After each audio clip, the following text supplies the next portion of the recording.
Hello అండి, good morning. Let's see another water eight in a day. Morning drink అయితే ఈరోజు ధనియా మేతి వాటర్తో డే స్టార్ట్ అయింది. మార్నింగ్ డ్రింక్ తీసుకున్నాక కొంతసేపు తర్వాత సోక్డ్ వాల్నట్స్ అండ్ ఆల్మండ్స్ అయితే తీసుకున్నాను. ఆ తర్వాత యాజ్ యూజువల్ మన డే అంతా ఫ్రెష్గా ఉండాలంటే ఒక మంచి కాఫీ. ఆ తర్వాత ఇంక ఈరోజు బ్రేక్ఫాస్ట్ అయితే రాగి జావా. డైలీ మీ మీల్లో ఏదో ఒక టైంలో రాగి ఉండేలా చూసుకోండి, మీ హెల్త్కి చాలా మంచిది. అండ్ జావ తాగాను కాబట్టి మిడ్ డే ఫ్రూట్ అయితే తీసుకున్నాను. ఈరోజు అయితే బనానా.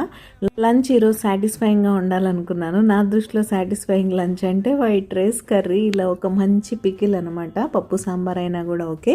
సీజన్ స్పెషల్ ఉసిరికాయ పచ్చడి. అండ్ ఈవినింగ్ స్నాక్లోకి అయితే గ్రీన్ టీతో పాటు మా అమ్మాయి కోసం చేసిన హోమ్ మేడ్ కేక్ అయితే తినేసాను. అండ్ నైట్ డిన్నర్లోకి రాగి dosa with peanut chutney. Video ఎలా అనిపించింది? ఇలాంటి మరిన్ని వీడియోస్ కోసం ఛానల్ని సబ్స్క్రైబ్ చేసుకోండి. షార్ట్ లైక్ చేయడం మర్చిపోవద్దు. బాయ్.